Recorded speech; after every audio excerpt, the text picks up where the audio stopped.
మీలో ఎంతమంది టైలర్లు ఉన్నారో, మీలో ఎంతమందికి ఇలా ఇష్టమో నాకు తెలియదు, కానీ నాకైతే చాలా ఇష్టం. ఇంతకు ఏంటి విషయం అంటే, నాకు ఎంత బిజీ వర్క్ ఉన్నా కూడా అమ్మవారికి ఇలా లంగాలు స్టిచ్చింగ్ చేయడం అంటే నాకు చాలా ఇష్టం అండి. నిజంగా చాలా సింపుల్గా కూడా అయిపోతుంది.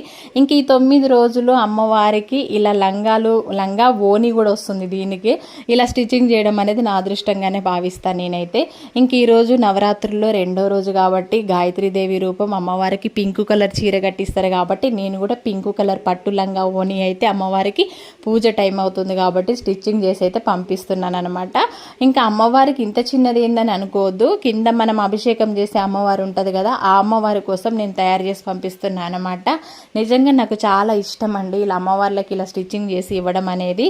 చిన్న చిన్న లంగాలు అయితే ఇది కుట్టడం రాని వాళ్ళు కూడా ఈజీగా కుట్టొచ్చు. మనం వరలక్ష్మి పూజ ఇలాంటివి చేసుకున్నప్పుడు కలశానికి కూడా మనం అమ్మవారిని అలంకరించేటప్పుడు కూడా చాలా ఈజీగా ఉంటుంది ఇలా కుట్టి పెట్టుకుంటే.